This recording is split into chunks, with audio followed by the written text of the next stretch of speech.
Buenas noches, somos el Grupo 7 y vamos a hablar de la crisis financiera asiática. Empezamos con los antecedentes. De 1970 a 1990 hay un desarrollo económico rápido. Tailandia, Indonesia, Malasia y Corea del Sur eran conocidos como los tigres asiáticos debido a la abundancia de mano de obra y la creación de zonas francas portuarias donde estaban exentos de impuestos, aranceles aduaneros y se les ofrecía una legislación especial en materia laboral, lo cual era muy beneficioso para los países que estaban interesados en invertir. Doy paso a mi compañero. A principios de la década de los 90, Asia se encontraba en un contexto de crecimiento económico. Era una región muy atractiva por las inversiones. Pero un hecho que cambiaría todo fue la recesión en Estados Unidos a principios de esa década, ya que hizo que capitales de este país se retiraran hacia la región de Asia. Es así como muchos capitales extranjeros fueron a invertirse a las industrias en Asia, haciendo que haya una sobrecapacidad exportadora. Es decir, que los proyectos de inversión que se creaban eran muy poco rentables, lo que ya podemos imaginar que iba a crearse una burbuja. Otro hecho resaltante es la creación del Bangkok en Tailandia, que fue un centro financiero. Su fin era captar divisas del extranjero para poderlas convertirlas a moneda local y ser invertidas en proyectos de inversión. Sin embargo, los préstamos bancarios que se prestaban de esta entidad financiera eran de muy alto riesgo, porque, como ya lo hemos mencionado, la sobrecapacidad exportadora hacía que estas inversiones sean muy poco rentables. De esta manera se cocinaba una burbuja a principios de la década de los 90. Ahora pasaremos a la siguiente diapositiva. Bien, ahora lo que son las causas de la crisis financiera. Aquí podemos encontrar 6 puntos muy importantes, los cuales alimentaron a esta crisis asiática. Primero está el sobrecalentamiento económico. Segundo, la paridad fija o tipo de cambio fijo. Tercero, el débil sistema financiero que había en Asia. 4, una crisis política, que nos referimos aquí a problemas de gobernabilidad e incertidumbre política. 5, los fuertes movimientos de capitales. Y 6, la fuga de capitales. Bien, aquí lo que hay que resaltar es el tipo de cambio o la paridad fija que se dio, ya que en la mayoría de países asiáticos se estableció una paridad o tipo de cambio fijo con el dólar. Esto causó en los prestatarios una engañosa sensación de seguridad y los incitaron a asumir deudas en dólares de Estados Unidos. Esto provocó una apreciación del dólar sobre todas las monedas locales. Un ejemplo de esto es que el won bajó de menos de 1.000 hasta 2.000 wones por dólar estadounidenses en tan solo un mes. La evaluación provocada por la apreciación del dólar fue muy rápida, tan rápida que afectó en gran medida a todas las economías asiáticas. Siguiente, por favor. Bien, ahora lo que es el desarrollo de la crisis. Bien, aquí encontramos a Tailandia en 1997. Podríamos decir que es la zona cero de la crisis, ya que la crisis asiática estalla cuando Tailandia entra en crisis. Si bien todos los reportes económicos del país tailandés mostraron grandes avances y un crecimiento muy favorable, al igual que todos los demás países asiáticos como Japón, Corea o China, etc. Sin embargo, un 2 de julio del año de 1997, la economía tailandesa se vino totalmente abajo por dejar fluctuar libremente el baht, moneda tailandesa en operación desde 1902. Esto debido a la gran fuga de capitales que se había empezado a experimentar en tal país. Esto provocó 4 cosas. Primero, la moneda perdió la mitad de su valor. Segundo, la economía decayó un 20%, el PBI cayó un 10,4% y las acciones del país en la bolsa cayeron un 60%. Siguiente, por favor. Bien, este suceso pues era sin precedentes, ya que nadie se lo esperaba, ni que la economía tailandesa caiga tan bajo. Y esto dejó al mundo desconcertado, tanto a países asiáticos como a grandes potencias europeas, ya que temían que les pase lo mismo. Bien, pero ¿qué puntos fueron los que agravaron más la crisis? Bien, tenemos 2 puntos. Primero, la falta de transparencia respecto a la financiación en las cuentas corrientes, ya que ninguna de estas apareció en los bancos y creó gran incertidumbre. Y segundo, la caída de Bangkok, es decir, la caída del centro financiero que se había establecido en esta ciudad, ya que nada resultó como se esperaba. Siguiente, por favor. Bien, es aquí donde llega el contagio regional en julio de 1997. Apenas se dio iniciada la crisis tailandesa, las economías de los países colindantes se vieron muy rápida y fuertemente afectadas. ya que resaltan acá 3 puntos. Primero, ninguna de las monedas pudo soportar la presión y todas cayeron cual dominó después de la caída del BAT. Segundo, la morosidad, como ya dije, no aparecía en las cuentas anuales de los bancos, provocando que los préstamos en situación irregular sean refinanciados varias veces y calificados como dudosos. Esto provocó una gran incertidumbre en los inversionistas y provocó una gran fuga de capitales. Y tercero, la caída del saldo de la balanza por cuenta corriente y la deuda externa se disparó, llegando hasta un 162% a comparación del PBI.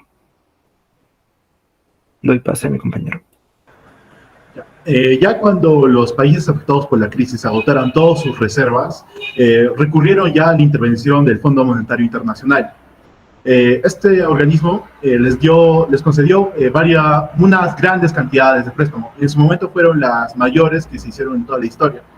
Y también hizo 3 recomendaciones muy fundamentales para su economía. Una, que fue las políticas monetarias restrictivas, es decir, subir el tipo de interés para evitar que su moneda o su divisa se depreciara.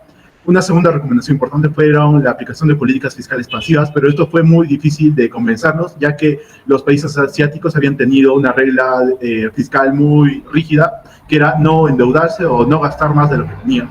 Y una tercera reforma, que la última fue la reforma estructural del sistema financiero y la regulación por parte del Estado. Una de las causas de la crisis fue que el sistema financiero de estos países era muy débil, por lo que el FMI le recomendaría o le daría planes para hacer, ¿no?, que estos organismos sean más sólidos. Ahora pasaremos a la siguiente diapositiva.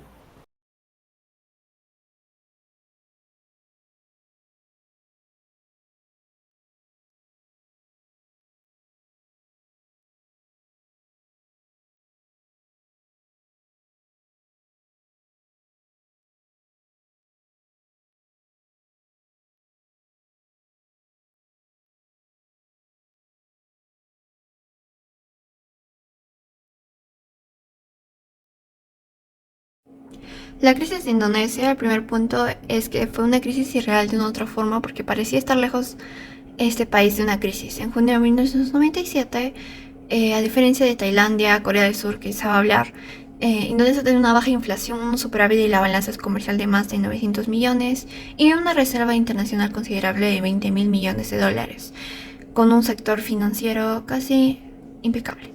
Sin embargo, un gran número de sus corporaciones empezaron a pedir préstamos en dólares y la rupia indonesia, que es su moneda, se había fortalecido con respecto al dólar por esto.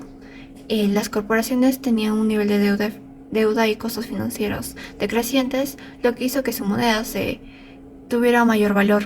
En julio de 1997, como ya se habló, Tailandia se le permite fluctuar su moneda, que es el baht.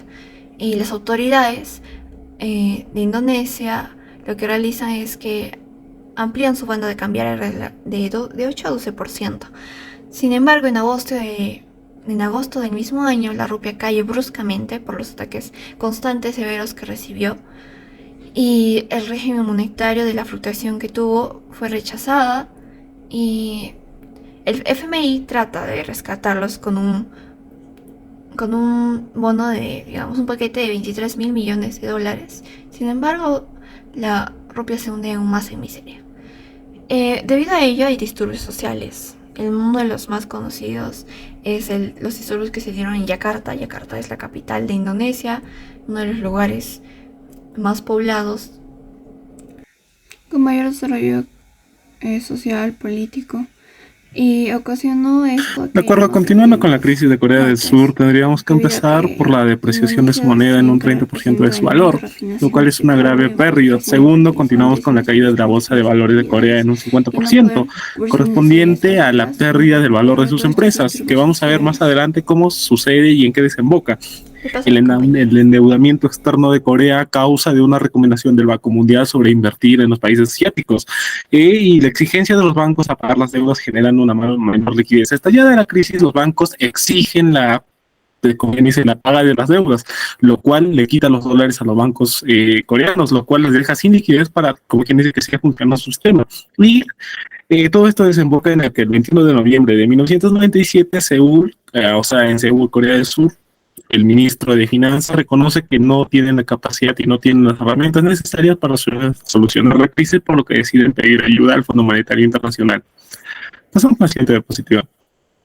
Entonces, hablando de la profundización de la crisis, habría que resaltar que en la conferencia de Hong Kong llevada por esos tiempos, se da la oportunidad exacta para evitar toda esta crisis, más no se da técnicamente porque los occidentales suponían y pensaban que la crisis asiática iba a desembocarse en un país y no iba a terminar contagiándose a los demás, cosa errónea que se termina viendo, ¿no? Al final.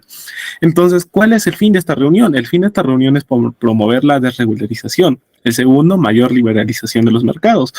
Entonces, estas medidas que generarían un desempleo generalizado, manifestaciones y convulsiones sociales en los países afectados, o sea, los países asiáticos, y como mencioné anteriormente, ante el desplome del valor de las empresas, empresas americanas terminarían comprando estas empresas a un valor muy bajo, ¿no? Siguiente diapositiva. Entonces, habría que ver cuáles son las medidas de recuperación y de reforma que utilizan estas naciones para salir de la crisis. Por parte de Indonesia, Corea y Tailandia, ven que la mejor alternativa sería la intervención directa a las instituciones financieras que están en problema o que están en problemas, ¿no? Mientras que tanto Japón y ¿cómo se llama? Malasia optan por fusionar estas instituciones ya, como quien dice, en problemas con instituciones sanas a fin de evitar una mayor crisis. Entonces, Indonesia aplica una política fiscal y monetaria contractiva, mientras que Tailandia implementa inicialmente políticas monetarias restrictivas que las iría relajando con el tiempo debido a que no estaban funcionando. Malasia optaría por una política monetaria restrictiva, siendo Japón el único país a la excepción que aplicaría una política monetaria expansiva. Siguiente diapositiva. Bueno, en el siguiente cuadro podemos ver la cantidad de dinero que es únicamente dada a los países en crisis para salir de esta. Resaltamos el caso de Corea, pues Corea es el país que recibe más cantidad de dinero para salir de la crisis. También vemos de dónde viene el dinero. El Fondo Monetario Internacional aporta con 20.9 millones, mientras que el Banco Mundial y el Banco de Crecimiento de Desarrollo de Asia aporta con 14 y por parte de asistencia bilateral 23.3 viene más que todo de países como Estados Unidos y como Japón, más que todo por una coyuntura geopolítica que se explicará más adelante. Y ya bueno, en el cuadro podemos ver el total de apoyo financiero que recibieron respectivamente Indonesia, Corea y Tailandia. Siguiente diapositiva. Entre las consecuencias tenemos las consecuencias que técnicamente en el desarrollo, ¿no? Una situación crítica de la coyuntura geopolítica. Es necesario definir que Corea es un país garantizado por Estados Unidos y atravesando más que todo la división geopolítica donde técnicamente si Corea entraba en crisis, si Corea entraba, como quien dice, en bancarrota o como lo quieran decir, técnicamente era algo malo para la vista de Estados Unidos. Por ello, su reacción inmediata y su apoyo, y es razón de ello que Corea termina recuperándose más rápido que todos los demás países, ¿no? Como se mencionó, bancarrota de muchas empresas, el desempleo llega inclusive a generar nuevamente pobreza y técnicamente la gente que salió de la pobreza gracias al desarrollo asiático vuelve a la pobreza por esta crisis. Cambian la percepción de los inversionistas internacionales, ya no miran con los mismos ojos a Asia después de la crisis o toman medidas mucho más estrictas al momento de hacer inversiones, la volatilidad que generó en los mercados bursátiles y financieros, y por último, no menos importante, la reducción de las tasas de crecimiento de las economías globales. Si bien es una crisis que no tuvo un impacto catastrófico en la economía global, sí lo hizo, pues estamos hablando del inicio de la época de la globalización, donde todas las economías se interconectan cada vez más. Con ello doy el paso a mi siguiente compañero. Ya, la situación de Asia después de la crisis. A partir de los años 2000 ya Asia volvió a tener unas condiciones favorables de crecimiento económico. Los cambios geopolíticos no variaron significativamente después de la crisis, es decir, Estados Unidos mantuvo su influencia sobre la región, manteniendo bases militares y relaciones positivas con los países.